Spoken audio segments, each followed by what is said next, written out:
السلام علیکم ورحمۃ اللہ وبرکاتہ۔ الحمدللہ رب العالمین والعاقبۃ للمتقین ولا عدوان الا علی الظالمین، واشهد ان لا الہ الا اللہ وحدہ لا شریک لہ، واشهد ان محمدا عبدہ ورسولہ، بلغ الرسالہ وادى الامانہ ونصح الامہ وترکها علی البیضاء لیلها كنہارها لا یزیغ عنها الا ہالک، صلوات اللہ وسلامہ علیہ وعلی آلہ وعلی اصحابہ ومن اهتدى بهديه واستنى بسنته الى يوم الدین وبعد۔ معزز ناظرین و مشاہدین، اگر میں یہ کہوں کہ اس وقت دنیا میں سب سے زیادہ مظلوم جو دین ہے وہ دین اسلام ہے، تو اس میں کوئی مبالغہ نہیں ہوگا۔ اسی طریقے سے اس وقت دنیا کے اندر سب سے مظلوم حکومت اگر کوئی ہے تو مملکت سعودی عرب ہے۔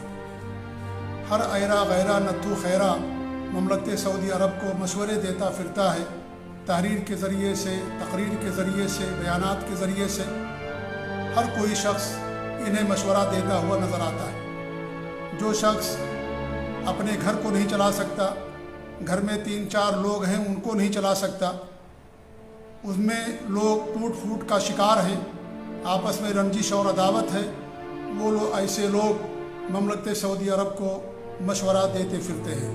اسی طریقے سے اگر پوری دنیا میں سب سے مظلوم کوئی خاندان ہے تو آل سعود ہے۔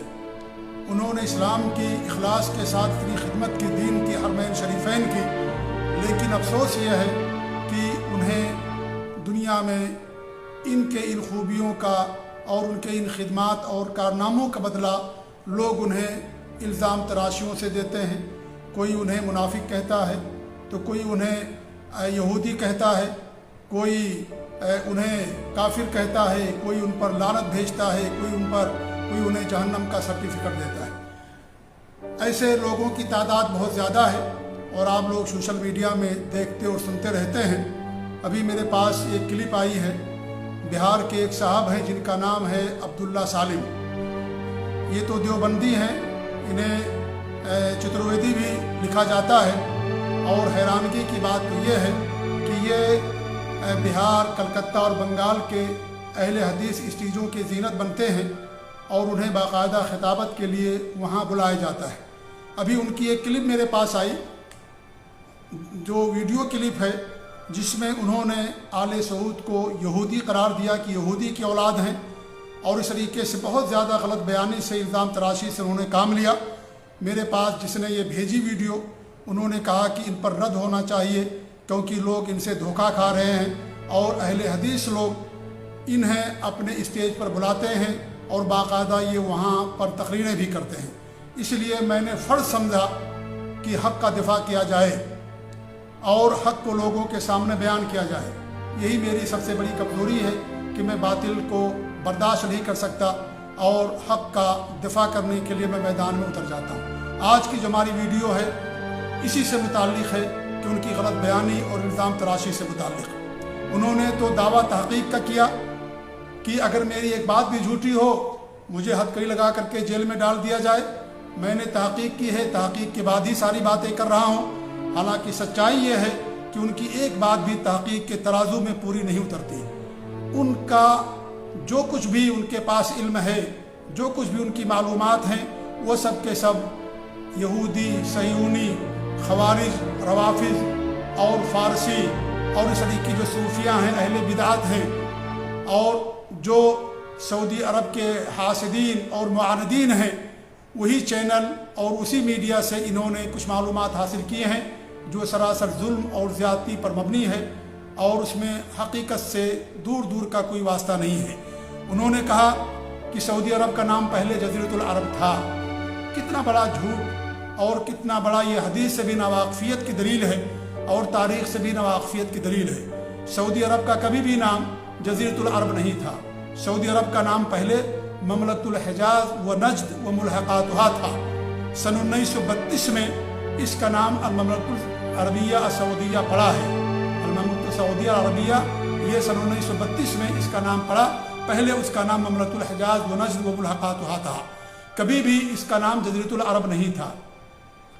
جزیرۃ العرب پورے خطے کا نام ہے۔ آپ اس کو مثال سے یوں سمجھ سکتے ہیں جیسے ہم بر صغیر بولتے ہیں، بر صغیر کسی ملک کا نام نہیں ہے، بلکہ یہ پورے کچھ ایسے خطے کا نام ہے جس میں کچھ ممالک آتے ہیں۔ وہی مثال جزیرۃ العرب کی بھی ہے۔ جزیرۃ العرب کے اندر بہت سارے ملک آتے ہیں، ان میں سعودی عرب ہے، یمن ہے، اور اس طریقے سے اور بہت سارے ممالک ہیں جو جزیرۃ العرب کے اندر آتے ہیں۔ لہذا کبھی بھی سعودی عرب کا نام جزیرۃ العرب نہیں تھا، یہ ان کی طرف سے بہت بڑا جھوٹ ہے۔ اور اگر وہ اللہ کے رسول صلی اللہ علیہ وسلم کی حدیث مراد لیتے ہیں کہ جزیرۃ العرب سے آپ نے یہودیوں کو نکالنے کی بات کہی، تو جزیرۃ العرب سے کیا مراد ہے، اس کے بارے میں علماء کے یہاں اختلاف ہے۔ کچھ علماء یہ کہتے ہیں کہ جزیرۃ العرب سے مراد کیا ہے، مکہ، مدینہ اور حجاز ہے۔ کچھ لوگ یہ کہتے ہیں کہ جزیرۃ العرب سے مراد مکہ، مدینہ اور یمن کے علاقے ہیں۔ یہ ابن تیمیہ رحمۃ اللہ علیہ کی تحقیق اور ان کا قول ہے، اسی کو اختیار کیا انہوں نے۔ امام مالک کا بھی غالباً یہی قول ہے۔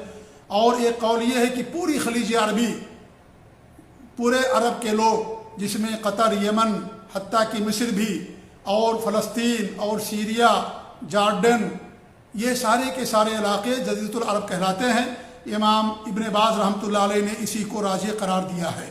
بہرکیف سعودی عرب کا کبھی بھی نام جزیرۃ العرب نہیں تھا۔ یہ عبداللہ سالم صاحب کی غلط بیانی ہے، اور یہ تاریخ سے ناواقفیت کی بہت بڑی دلیل ہے۔ انہوں نے کہا کہ آل سعود یہ یہودی ہیں، اور ان کا جو بانی ہے اس کا نام ہے سعود مکاری۔ سعود مکاری، میں پہلی بار نام سن رہا ہوں مکاری۔ مکاری کون ہے، کس کی طرف نسبت ہے، کوئی بھی اس کو نہیں بتا سکتا ہے۔ شاید وہ مقرن کہنا چاہتا ہے، لیکن مقرن کی بجائے مکاری ان کی زبان سے نکل گیا۔ بہرحال یہ انہوں نے کہا کہ یہ سعود مکاری ایک یہودی تھا، اور اس کے ایک بیٹے تھے جس کا نام تھا محمد بن سعود ہو جائیں گے۔ یہی محمد بن سعود ہیں جن کے ہاتھ پر امام محمد بن عبد الوہاب رحمۃ اللہ علیہ نے بیعت کیا تھا، محمد بن سعود۔ تو ان کا کہنا یہ ہے کہ یہ ایک یہودی تھا سعود مکاری، اور اسی سے یہ ساری اولاد ہے، لہذا یہ آل سعود نہیں بلکہ یہ آل یہود ہیں۔ نعوذ باللہ من ذالک، کتنا بڑا جھوٹ، کتنا بڑا الزام۔ اور ایک ایسے خاندان کو جنہوں نے اپنے آپ کو اسلام کی خدمت کے لیے، حرمین شریفین کی خدمت اور توسیع کے لیے، پوری دنیا میں مسلمانوں کی خدمت کے لیے وقف کر رکھا ہے، ایسے لوگوں کو آپ یہودی کہہ رہے ہیں۔ آپ اپنے ایمان کی خیر کریں۔ اللہ کے رسول صلی اللہ علیہ وسلم کی حدیث ہے، اگر کوئی کسی کو کافر کہتا ہے اور وہ کافر نہیں ہے تو وہ کلمہ کہنے والے کی طرف لوٹ آتا ہے۔ کسی کو وہی یہودی کہنا اس کو کافر کہنے جیسا، بلکہ اس سے بھی کہیں زیادہ سخت ہے یہ۔ لہذا ایک انسان کو بات کرنے سے پہلے سوچنا چاہیے کہ میں جو بات کہتا ہوں کتنی بڑی بات کہتا ہوں میں۔ کسی قوم کی دشمنی انسان کو اس بات پر نہ ابھارے کہ وہ عدل و انصاف سے کام نہ لے، بلکہ عدل و انصاف سے انسان کو کام لینا چاہیے۔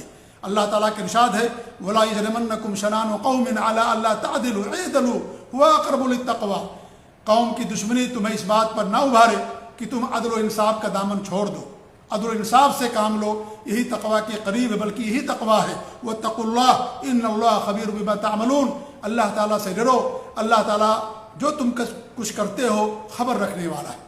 ایسے لوگوں کو اللہ تعالیٰ سے ڈرنا چاہیے جو اس طرح کی بڑی بڑی باتیں مملکت سعودی عرب کے تعلق سے یا کسی بھی کے تعلق سے وہ کریں، یہ کتنی بڑی بات ہے۔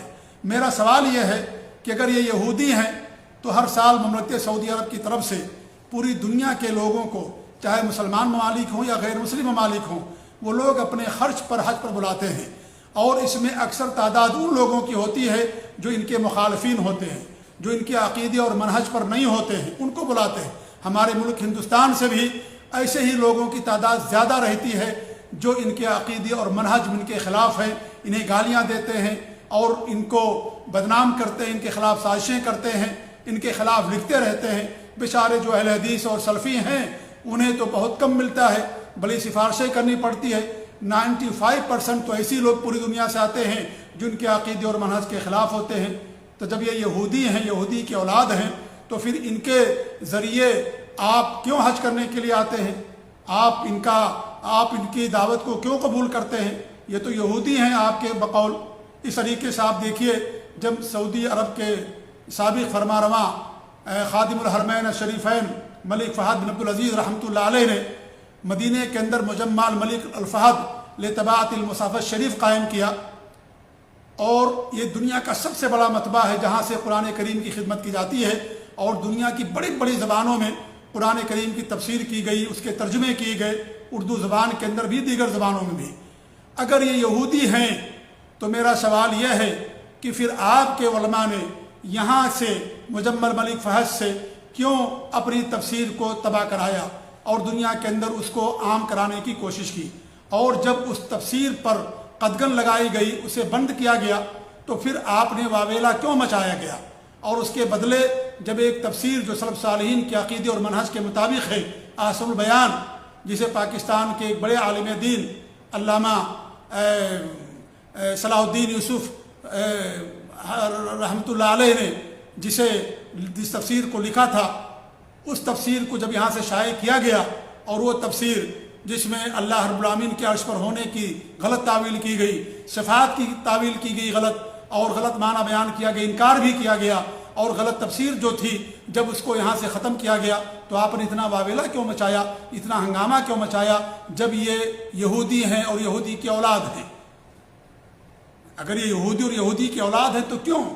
اور پھر آپ دیکھیں ہمارے ملک کے اندر جتنے بھی مدارس ہیں، یہ جو لوگ ان کے خلاف ہیں، وہ لوگ سب سے زیادہ ان سے امداد لے کر کے جاتے ہیں۔ بیچارے اہل حدیثوں کو تو آٹے میں نمک کے برابر ملتا ہے، لیکن جو ہمیشہ ان کے خلاف بولتے ہیں، ان کے عقیدے اور منہج کے خلاف ہوتے ہیں، وہ لوگوں کو باقاعدہ سعودی عرب سے ہمیشہ امداد سب سے زیادہ ملتی ہے، اور باقاعدہ ان کی مدد کی جاتی ہے۔ تو یہ یہودی ہیں تو آپ کو ان کی مدد نہیں لینی چاہیے، آپ کو چھوڑ دینا چاہیے۔ آپ کیا یہودیوں کے محتاج ہیں؟ کہ آپ اپنے یہودیوں سے آپ جو ہے مدد لیں؟ تو یہ جو انہوں نے بات کہی ہے یہ سراسر جھوٹ ہے، الزام تراشی ہے۔ حقیقت یہ ہے کہ ان کو سعودی عرب کی تاریخ کے بارے میں ذرہ برابر بھی علم نہیں ہے۔ یہ کہا انہوں نے کہ جو آل سعود ہے یہ اصلی نہیں ہے، عرب نہیں ہے یہ انہوں نے کہا۔ حالانکہ سچائی یہ ہے کہ جو آل سعود ہیں یہ ان کی تاریخ بڑی قدیم ہے، یہ خالص عرب کے لوگ ہیں، یہ بنو حنیفہ سے ان کی تاریخ ملتی ہے، اور بنو حنیفہ بنو بکر بن وائل سے ان کا تعلق تھا۔ اور جو حالیہ سعودی عرب ہے اس کے جو بانی ہیں وہ سعود بن محمد آل مقرن ہیں، جو قبیلے بنی حنیفہ سے تعلق رکھتے تھے۔ یہ درعیہ کے سب سے پہلے حاکم تھے، اور انہی کی طرف نسبت کرتے ہوئے سعودی عرب کا نام رکھا گیا۔ المملکۃ العربیۃ سعودیۃ العربیہ، انہی کی طرف نسبت کرتے ہوئے نام رکھا گیا۔ سعود کتنا پیارا نام ہے، جس نام سے ہی سعادت واضح ہوتی ہو، اس میں شقاوت اور بدبختی کہاں سے آ سکتی ہے؟ اللہ نے اس طریقے سے ان کو نام عطا کیا کہ ان کے نام ہی سے سعادت اور خوشبختی کی دلیل ہے یہ المملکۃ العربیہ سعودیۃ العربیۃ سعودیہ۔ تو یہ اصل سعود بن مقرن بن محمد آل مقرن، ان کی طرف مملکت سعودی عرب کی نسبت ہے، اور ان کی حکومت جو قائم ہوئی تھی اسی لیے ان کو آل سعود کہا جاتا ہے۔ اور ان کا دوسرا لقب آل مانے بھی ہے، اور آل مانے اس لیے کہ مانے ایک بنو حنیفہ کے ایک بڑے ہی با اثر اور بہادر اور زیر انسان گزرے ہیں، اس لیے اور انہوں نے درعیہ کی تاسیس کی تھی، وہاں مضبوط قلعے اور مکانات تعمیر کیے، اور قلعوں ہی کی وجہ سے اسے درعیہ کہا جانے لگا، ورنہ پہلے وہ ملیبید اور غدیبہ کے نام سے جانا جاتا تھا۔ تو یہ مانے بہت بڑے اور مشہور آدمی تھے اس بنو حنیفہ کے خاندان کے، اس لیے ان کی طرف نسبت کرتے ہوئے ان کو آل مانے بھی کہا جاتا ہے۔ اس طریقے سے ان کا دوسرا ایک لقب ہے، تیسرا آل مقرن، کیونکہ مقرن بن مرخان کی طرف یہ منسوب ہے، یہ بھی بنو حنیفہ سے تعلق رکھتے تھے، اس لیے ان کو آل مقرن کہا جاتا ہے۔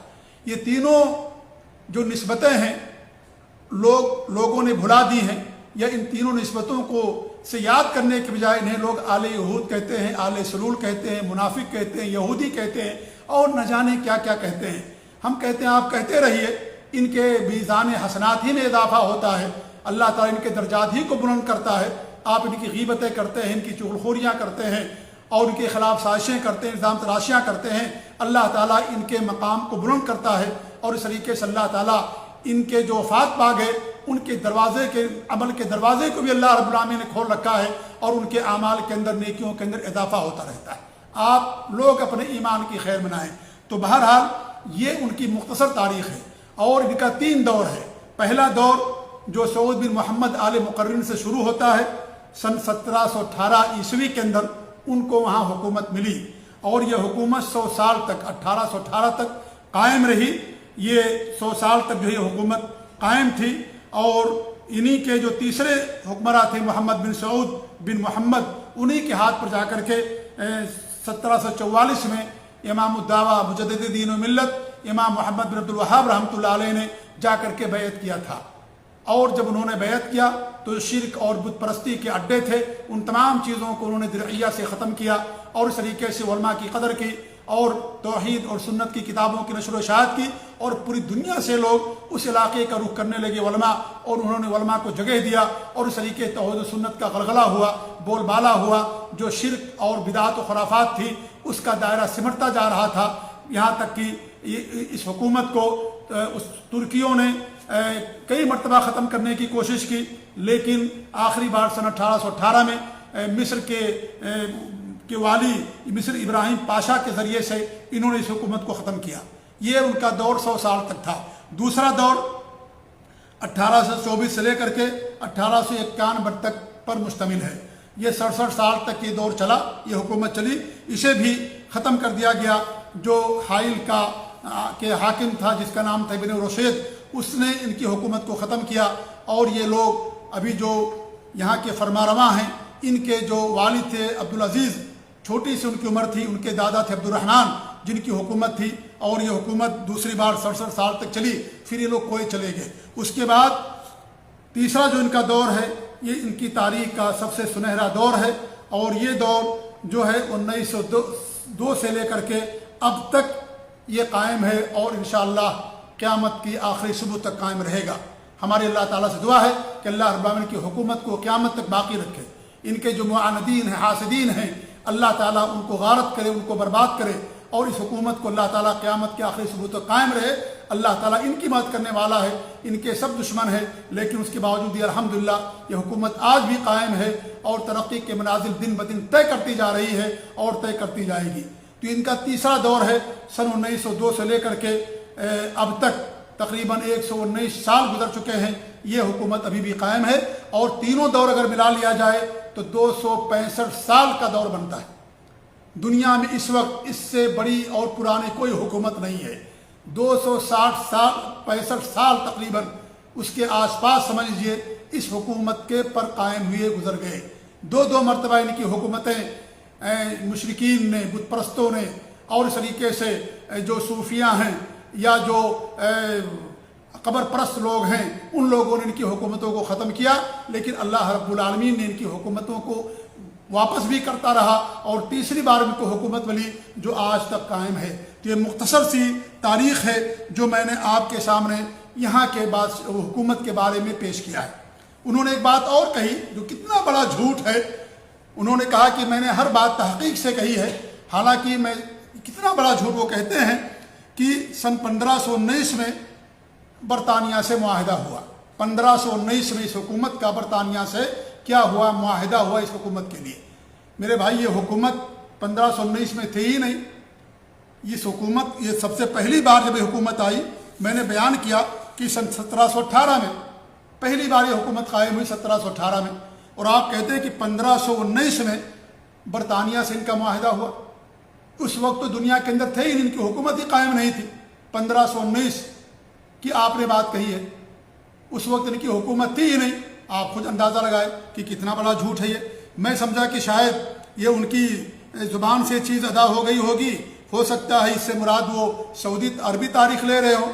تو عربی تاریخ تو بھی 1443 تک پہنچی ہے، 1519 تک پہنچی ہی نہیں ہے. تو کس طریقے سے عربی تاریخ مراد لیا جا سکتا ہے؟ اور اگر یہ سمجھا جائے کہ انہوں نے 1915 مراد لیا ہے تو بھی یہ غلط ہے، جھوٹ ہے. اس لیے کہ 1915 سے پہلے یہ حکومت قائم ہے. سن 1718 سے حکومت قائم تھی اور سن 1902 میں تیسری بار ان کو حکومت ملی. اور سن 1932 کے اندر یہ انہوں نے جو ہے مملکت سعودی عربیہ کا نام رکھا، جیسا کہ میں نے شروع میں بیان کیا. تو یہ بہت بڑا جھوٹ انہوں نے بیان کیا ہے. یہ اس بات کی دلیل ہے کہ نہ انہیں کتاب و سنت کا علم ہے، نہ ان کے پاس عقیدہ ہے، نہ ان کے پاس منہج ہے صحیح سلف صالحین کا، نہ ان کے پاس تاریخ کا علم ہے. کیونکہ انہوں نے جا کر کے آخر میں ایک بات اور کہی ہے. انہوں نے یہ کہا کہ جو کچھ بھی میرے پاس ہے یہ علماء دیوبند کی جوتیوں کے صدقے میں ہے. اعوذ باللہ من ذالک. کتنی حیرانگی ہوتی ہے مجھے یہ بات سن کر کے کہ اہل حدیث لوگ انہیں اپنے اسٹیج پر بلاتے ہیں، بہار، بنگال اور اس طریقے سے ان علاقوں میں جس آدمی کا عقیدہ یہ ہو کہ اس کے پاس جو کچھ بھی ہے وہ دیوبند کی علماء دیوبند کی حدیثوں جوتیوں کے صدقے میں، مکہ کے مشرکین کا جرم کیا تھا؟ ان کے پاس تو اور بڑی بڑی نسبتیں تھیں، وہ تو حضرت ابراہیم علیہ السلام کی نسبت رکھتے تھے، ان کے صدقے اور طفیل میں اللہ تعالیٰ سے مانگا کرتے تھے۔ حضرت موسیٰ علیہ السلام، حضرت عیسیٰ علیہ السلام، یہ سب اولوالعزم رسولوں میں سے ہیں، اولوالعزم رسولوں میں سے ان کے پاس تم سے بڑی بڑی نسبتیں تھیں، پھر ان کا کیا جرم تھا کہ ان کو مشرک قرار دیا گیا؟ تو میرے بھائی کتنی بڑی بات کہی انہوں نے، حیرانگی ہوتی ہے مجھے کہ اہل حدیثوں کو کیا ہو گیا، سلفیوں کو کیا ہو گیا؟ کیا تمہارے پاس علماء نہیں ہیں؟ کیا تمہارے پاس مقررین اور خطبہ نہیں ہیں؟ الحمدللہ ہماری جماعت بانج نہیں ہے، الحمدللہ ہماری جماعت میں ایک سے ایک بڑے عالم دین ہیں، محدث ہیں، مفسر ہیں، محقق ہیں، مورخ ہیں، عربی زبان کے جاننے والے الحمدللہ ایک سے ایک موجود ہیں۔ ایسے لوگوں جن کا عقیدہ اتنا خراب، اتنا غلط، جس آدمی کا عقیدہ خود غلط ہو وہ کیا آپ کو صحیح عقیدے کی تعلیم دے سکتا ہے؟ فاقد الشیء لا یعطیہ، یہ عربی کا قاعدہ ہے کہ جو آدمی کسی چیز سے محروم ہو وہ آپ کو نہیں دے سکتا۔ ایک فقیر انسان جو 1 روپیے کا محتاج ہو وہ آپ کو مال و دولت نہیں دے سکتا، وہ نہیں دے سکتا آپ کو، اس کے پاس ہے ہی نہیں ہے۔ لہذا یہ بڑے افسوس کی بات ہے، بڑی حیرانگی مجھے ہوتی ہے جب میں نے یہ سنا کہ وہاں کے لوگ باقاعدہ ان کو بلاتے ہیں۔ یہ ان کا مبلغ علم ہے، یہ ان کی تحقیق ہے جو انہوں نے تحقیق کیا، اور یہ ان کا علم ہے تاریخ کا اور حدیث اور جو ہے کیا نام ہے ملکوں کا، یہ ان کا تاریخ دانی کا یہ علم ہے۔ تو کتنا بڑا جھوٹ انہوں نے اس کے تعلق سے بیان کیا۔ اس طریقے سے وہ کہہ رہے ہیں کہ 40 سینما گھر حرمین میں کھلے ہوئے ہیں، 40 سینما گھر، نعوذ باللہ من ذالک، کتنا بڑا جھوٹ بھی ہے۔ قل ہاتوا برہانکم ان کنتم صادقین، میں ان سے یہی کہوں گا دلیل لے کر کے آؤ۔ یہ صہیونی اور جھوٹ جو میڈیا ہے اس پر تکیہ مت کرو، یہ سب جھوٹے لوگ ہیں، مکار لوگ ہیں، اور اس طریقے سے ان کے تعلق سے جھوٹی خبریں نشر کرتے ہیں۔ جو ان کی خدمات ہیں، کارنامے ہیں، ان کو یہ نہیں بیان کرتے۔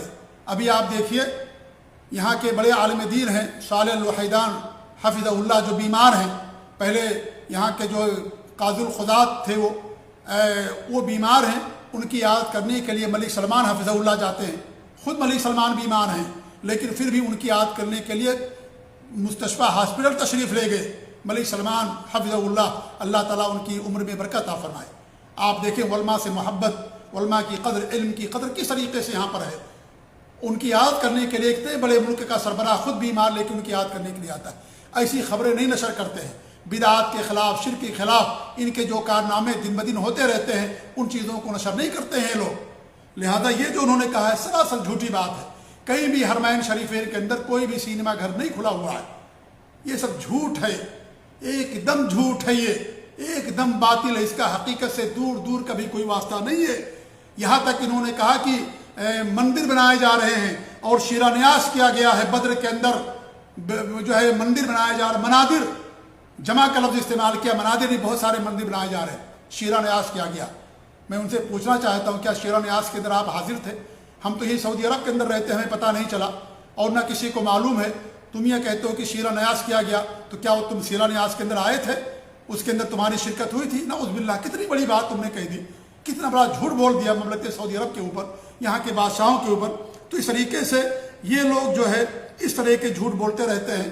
اور دیکھیے سعودی عرب سے نفرت اور عداوت کی دلیل بنیاد یہاں سینما گھروں کا کھلنا نہیں ہے۔ یہاں یہ سینما گھر تو آج ہیں، کل یہ سینما گھر نہیں تھے، پہلے نہیں پائے جاتے تھے۔ جب سے یہ حکومت قائم ہوئی، چاہے ان کا پہلا دور ہو، چاہے دوسرا دور ہو یا تیسرا دور، آج تک یہ لوگ ان سے نفرت کرتے آ رہے ہیں۔ لہذا ان سے عداوت اور دشمنی کی دلیل اور وجہ سینما گھروں کا کھلنا نہیں ہے۔ ہم کہتے ہیں غلط ہے، یہ حرام ہے فلم دیکھنا، فلم دکھانا، سینما گھر، تمام چیزیں حرام ہیں، کوئی اس کو جائز قرار نہیں دیتا۔ لیکن میں کہنا چاہتا ہوں میرے بھائیوں کہ فلم دیکھنے سے بڑا جرم ہے شرک کرنا، اس سے بڑا جرم ہے۔ ایک فلم دیکھنے والا اگر شرک نہیں کرے گا وہ جنت کے اندر جا سکتا ہے، لیکن ایک جو فلم نہ دیکھتا ہو اگر وہ شرک کرے گا جنت کے اندر نہیں جا سکتا۔ اللہ نے جنت حرام کر دیا شرک کرنے والوں پر،